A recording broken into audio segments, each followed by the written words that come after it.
Um, Let me give you a brief overview of the contents. I'll start with the overview of the Legal Aid Center so that you can know what I'm going to speak about. And then I'll speak about what do states do normally to achieve the MDG goal that we are discussing about. And I'll point at a missing element, that's access to justice aspect. And then I'll give you an overview of major cases that we are handling in the Legal Aid Center. And I'll show you the photo gallery, and I will try to show you how we can change lives without requiring budgets. Our university, Gondar, is located in the northwestern part of Ethiopia, some 700 kilometers away from Addis. 700 kilometers. In fact, 738 kilometers, to be very specific. So in our university, we have a law school, and I'm a lecturer there. And the law school has a community service wing.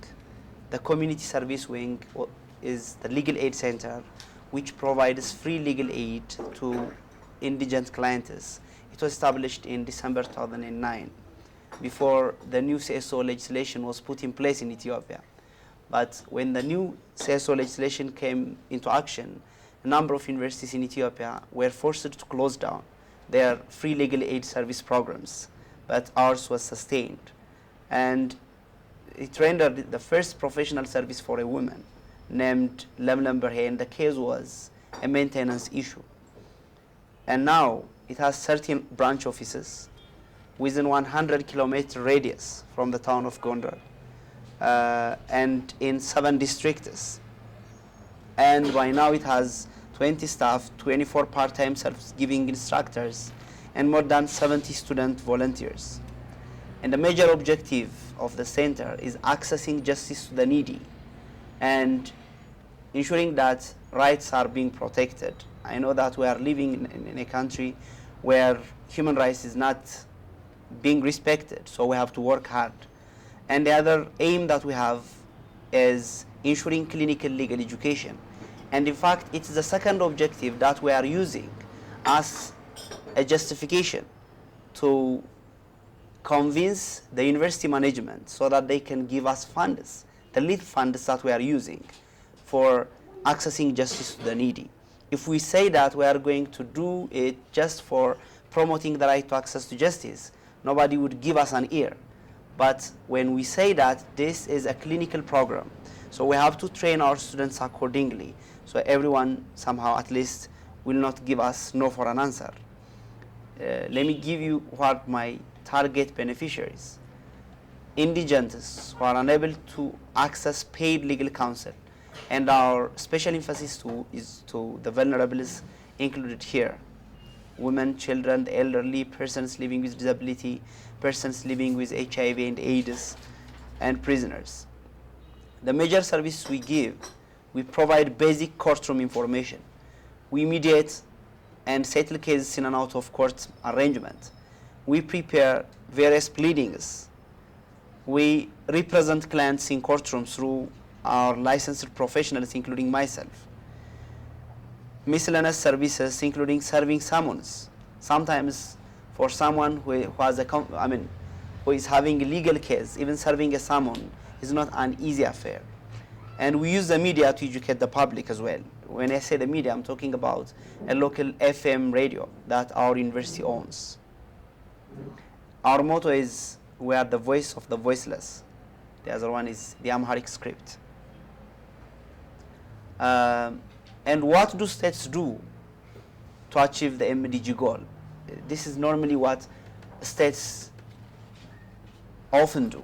They enact laws so that they can achieve gender equality and women empowerment. For instance, Ethiopia has enacted, in fact revised the family code, enacted a new criminal code, enacted land laws, and many other laws. All these laws are geared towards ensuring that gender equality is achieved and women are empowered. So we are having a number of laws in place. And then they repeal laws. There are a number of laws repealed, including the 1960 Civil Code of Ethiopia and and many other laws which are thought to be inappropriate in this context because they are against the principles of gender equality and women empowerment. And states also establish institutions like ministerial institutions, and they sensitize the public and the state machinery. If all this is being done correctly, it's okay. But one thing is missing. You enact the laws, you set up the institutions, you make the people aware, but you don't let them know how to present their cases. Even when they are informed of how they have to present their cases, they don't have the means to, because whenever their husband treats them negatively, and when they have to approach the law is not friendly for someone who is not actually literate and who cannot be supported by a lawyer. So access to justice is, I would say, a key to achieve gender equality and women empowerment. This is actually what we are doing. I'm not telling you what has to be done. I'm telling you what we actually are doing. And this is making a difference, I would say. It may not be documented, but it's something that we have in real life. The MDG goal cannot be achieved in the absence of access to justice. For instance, we have a number of cases, even in our legal aid center, wherein women come and they complain that they have a child, but the father is not in a position to admit that the child is his. So we have to battle. In one case, it took me 8 months to complete a single court case of filiation. And finally we won. But after we won, there was a problem of getting it enforced. Because the person, he's a rich person, but he has no property in that region. So we have to follow him all the way to Tigray, in the northern part of Ethiopia, some 300 kilometers away from Gondar. And there are many other cases. Even when you win your case, you don't have any means to get it enforced. So the law says that, okay, every woman has equal right to access land as a man. So it's very simple. Laws are very simple, by the way. But when we come to the practice, and when a woman goes to a court of law, she has nobody to represent her. And she cannot even know the way the courtroom, the court operates. For instance, in one case, one of my clients, she won her case in a court of law, but she didn't know what to do with it. She was not aware of the enforcement mechanisms, and she just lost it, almost she lost it. It's with the intervention of one of our students that she finally regained her lost property. And victims of gender-based violence can hardly get a remedy unless they are backed by legal counsel. So in many other cases, in many of the cases that we are handling, they would have lost their cases had it not been for our intervention. So in the absence of access to justice, if we say that we have the laws, we have the institutions, laws and institutions need persons to move them, individuals to move them. So this is a missing element, I would say. Major cases that we are handling, claims of maintenance, relating to women, claims of maintenance. A woman will have a child and then she'll be a guardian, but she has no resource by which she has to educate the child and then earn the living of that child. So we'll claim maintenance in accordance with regional family code. Paternity determination is another big issue. Especially this happens many times with house servants and maids.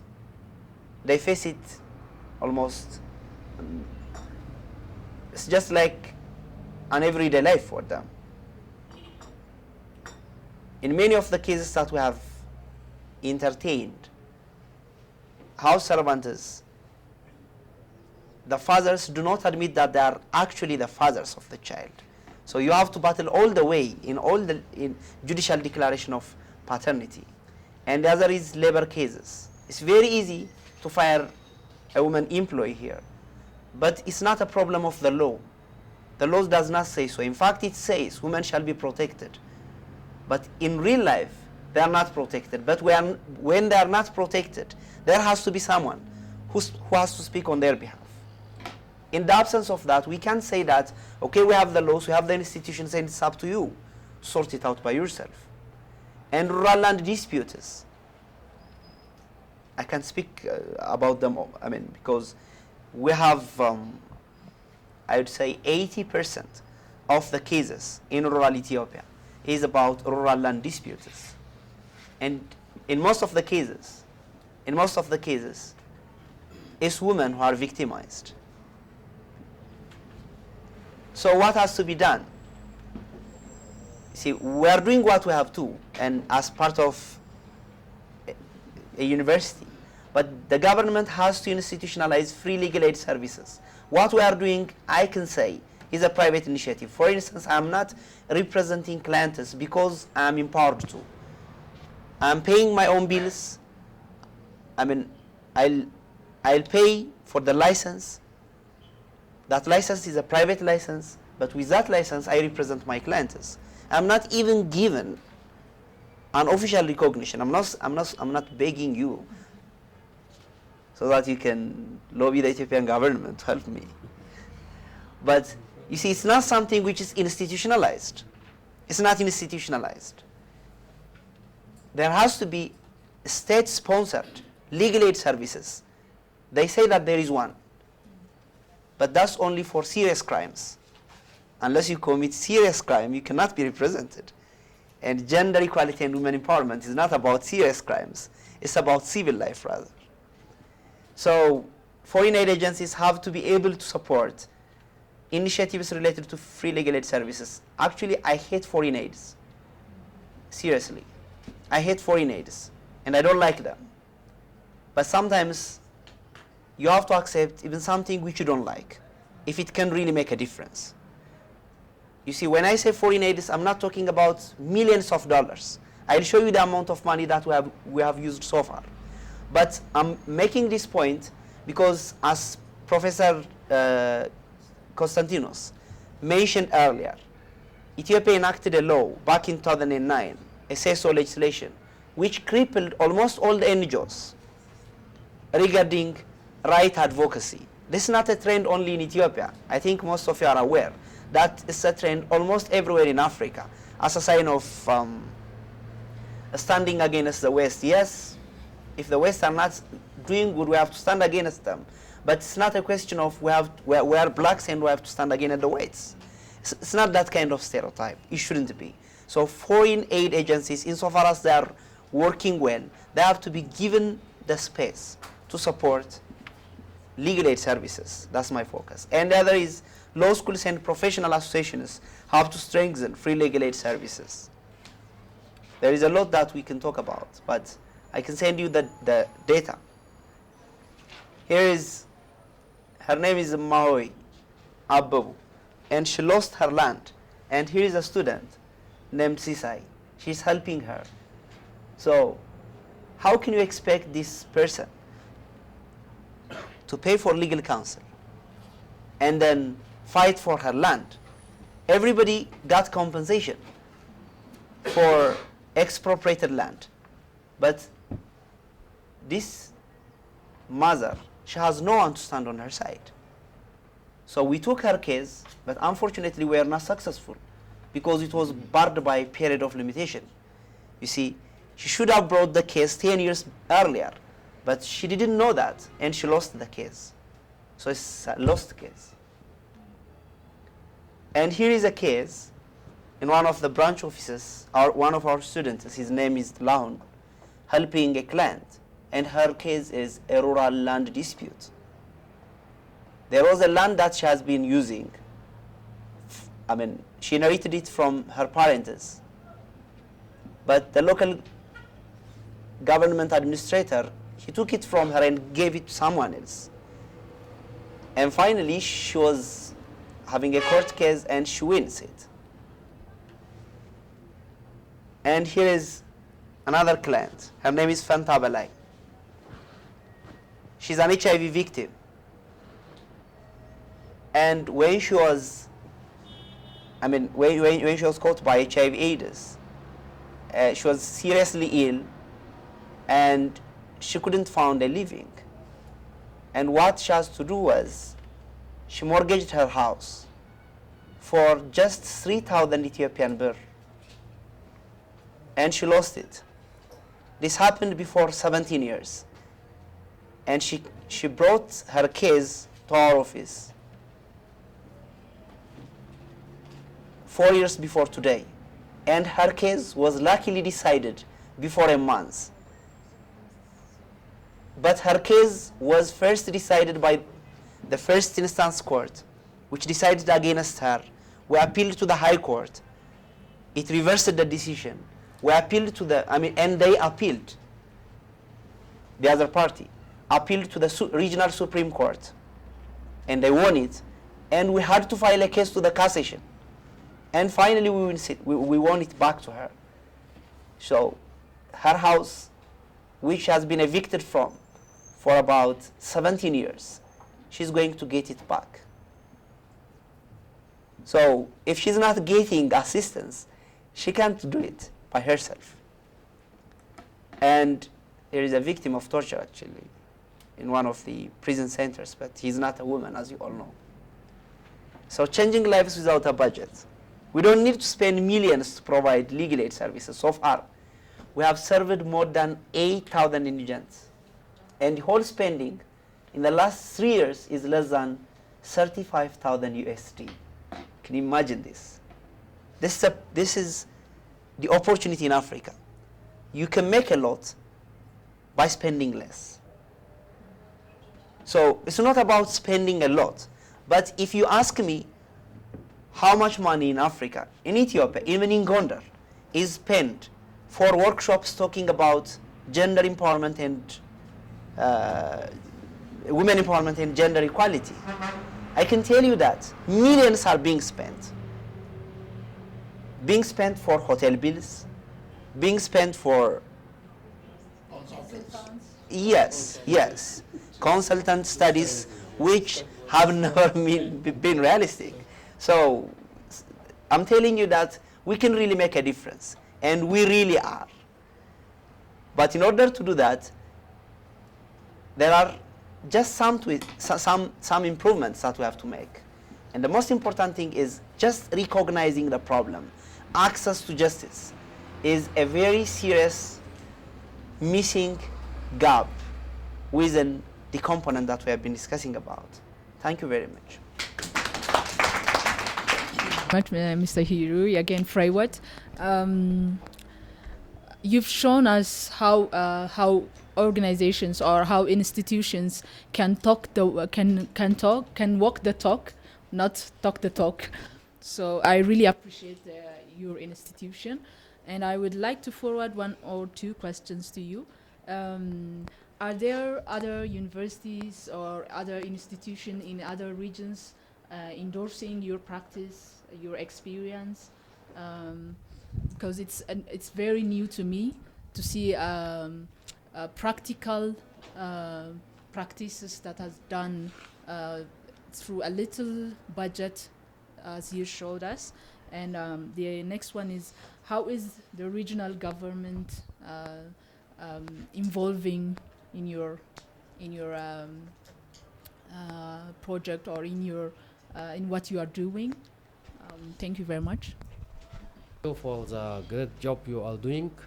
Just I want to ask regarding, if a father does not admit his son, this is, I think, a case can be dealt or treated in the court according to documents, like a marriage certificate and witnesses and even the land. Yeah, if you are owning a land, you must have some documents proof that you are owning this land, and then it's easy to get it through the court.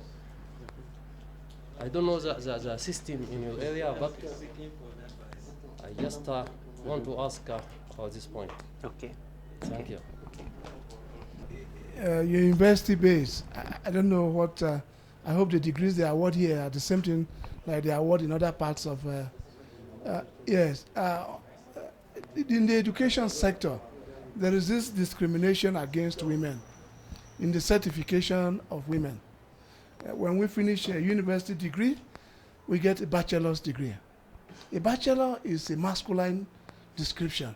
Are you thinking of a possibility of a spinster degree to also create some recognition for womanhood in education? Yeah. Let me respond. The first is Freud's question. Are there other universities working on the same area? Yes. This initiative began in 2010, and almost all law schools in Ethiopia have started this project now, but we are beginners. But in the middle of it, you see, this project was taken over by the Ethiopian Human Rights Commission, because the international civil society were complaining that the Ethiopian government is closing the doors for foreign aid, and it's not doing something by itself. So the Ethiopian Human Rights Commission started an initiative, but the problem is it was just for reporting purpose. I'd say it seriously, because almost all universities have now closed their legal aid centers. It's only few universities who have sustained it with their own budgets. And you need to have some tricks in order to make it done. Because, for instance, when I approach the university administration in my university, I'd say that we are doing this to open legal clinics. So our students need to have clinics. Okay, so in their clinic, they have to treat patients, and their patients are legal aid clients.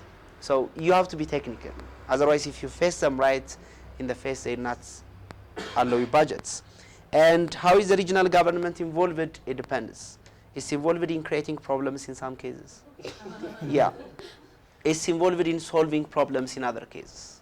For instance, it solves problems. In none of the offices are we paying for, we're not paying for office renters, because the government knows that we are giving really meaningful service. And we don't pay for computers because we'll be given for free. So the only cost that we have is a transport cost to transport our students from campus to the legal aid center areas. So that's why it's very simple.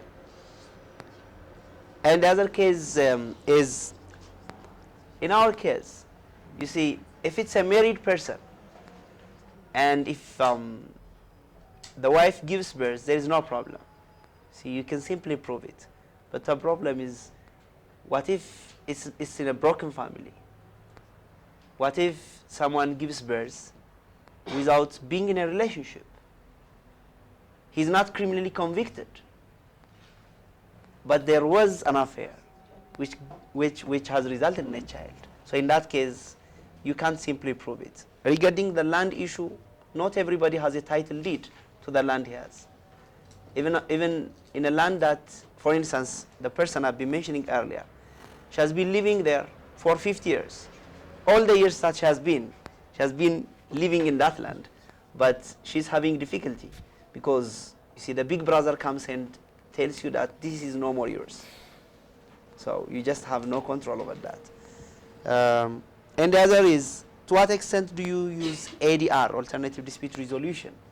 In fact, we are not legally mandated to use ADR. But when people come complaining, for instance, oftentimes it's only the woman which complains. I never faced a case where a man complains against his wife. This is the way our society is made up. Even when the man faces a challenge, I don't think he'd complain, because that would be a disgrace. You see? Yes, that's how it's understood. So, in our case, we will do ADR.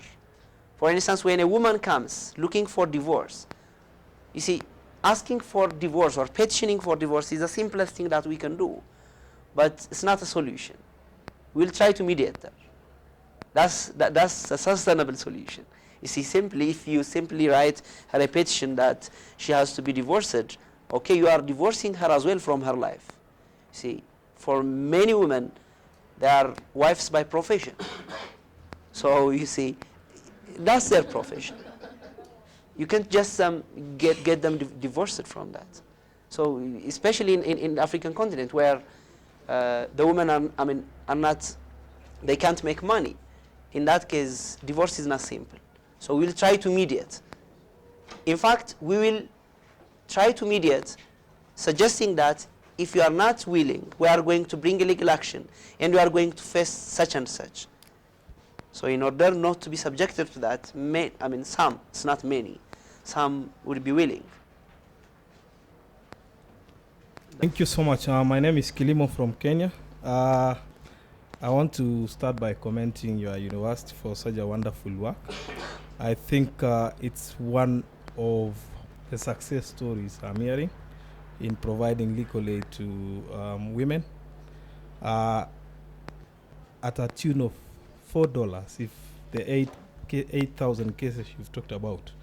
My question is, from the graduates that you churn out as a university, how many of them go out there to provide pro bono services beyond the university for sustainability into the future? Because you are saying most universities started it and closed, meaning that the sustainability aspect was not looked into. So are there efforts that you're putting into the graduates that you are already training on this service to go beyond and provide at least minimum pro bono services? Thank you.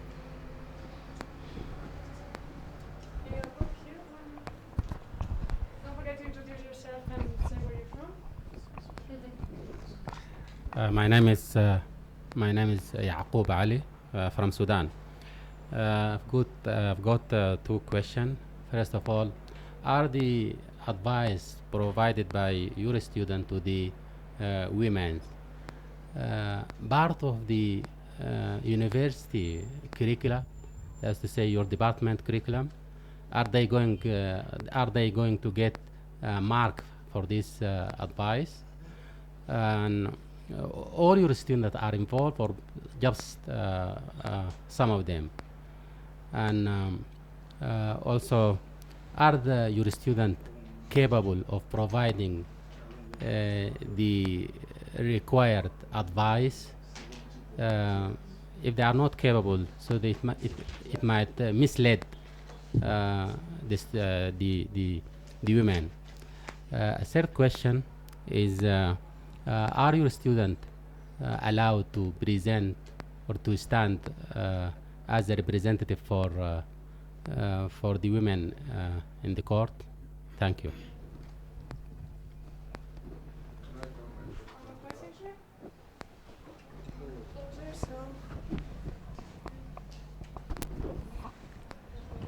Sorry.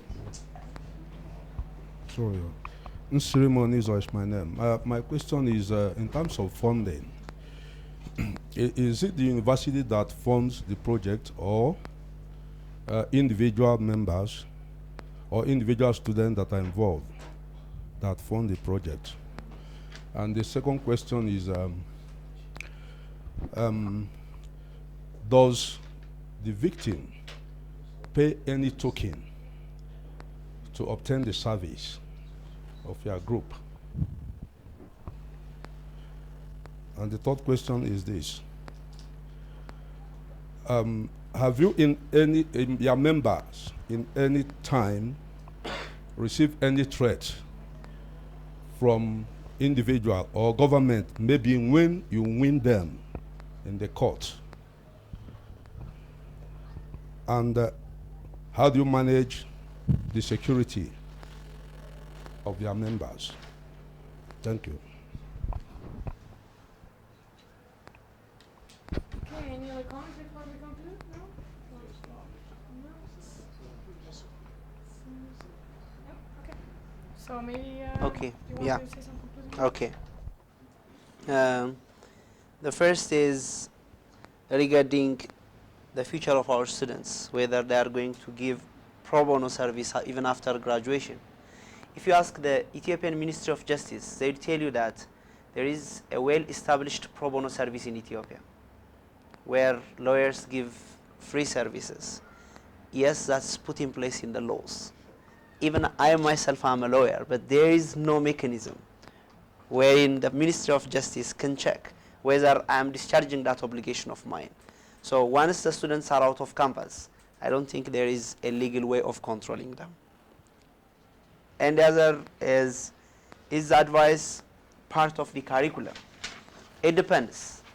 There are some courses which are called clinical courses. In these clinical courses, the advice is part of the curriculum. But the problem is these courses are only given for fifth-year law students in the final semester. So, and cases keep on flowing. So most of our cases are not directed towards the curriculum, but some courses are part of the curriculum, not all courses. And are your students capable? Yes, definitely. But they have their problems. You see, it's not all the students who can give the services. It's only fourth-year and fifth-year law students. And when you reach fifth-year or fourth-year law students, you are a professional. And in order to somehow minimize the risk of a problem of misleading a client, which happened in few cases, in that case we have instructors. Instructors, there are 13 supervising instructors in the 13 branches. But the problem is some of the advices are instant advices, you see. Once the advices are given, it's just over. But we have to compare it with these individuals. You see, the students are by far incomparably better than the clients themselves. And in fact, in most of the cases, I have proved that my students are better than myself. You know why? Because I have a lot of cases and I have just a single case to handle. And they are very serious in their own cases. And one thing that we have is law students in Ethiopia, I mean, I can say generally, especially, so they are better, relatively better. So we have better students. We train them well. It's after their fourth year that they will handle that, so it's not such a problem. Our students are allowed to stand in courts. In our region, no. But we have different regions in Ethiopia, and in many other regions, they are allowed. For instance, in Tigray region, a student is allowed by law to stand representing a client for free. The same somehow practiced by a directive is being implemented in Oromia. If Fakadu can help me, the same is being done in Jimma. We have a legal aid center which is similar to what you're talking about there.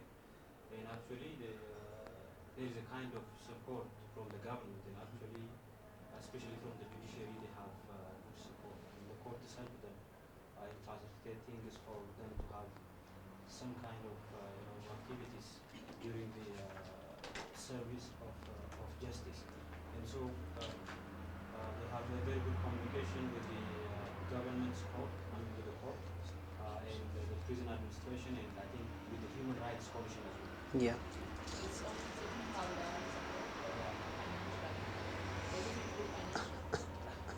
It's more of facilitating the environment. Actually, the Human Rights Commission usually provides them the budget. So, regarding the student standing rule, there are different practices within Ethiopia. Regarding the funding, you see, the funding, when we speak about funding in this context, it's not a lot of money, as you can see. So, the transport funding in our case is being covered by the university. It used to be covered by the Ethiopian Human Rights Commission, but the moment they have made their reports to international human rights monitoring bodies, see, they just declined to give it anymore because the report is already sent. So this is another problem. And do the victims have to pay in order to access services? No. Let alone to pay, it's totally free. And then we even support them. Yes, it's totally free. There is no payment. Have you faced any problems? This is not the right forum to talk about problems. But yes, if I start with myself, I should have been promoted to assistant professorship last year because of the genuine cases, publications that I have, starting from publications in Cambridge. But I'm denied.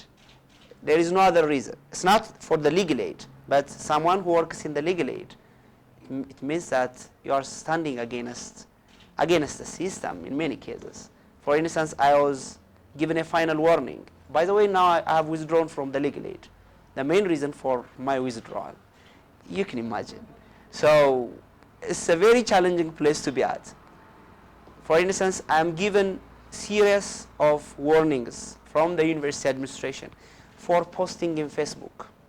Seriously, not just for posting, but for liking what somebody has posted.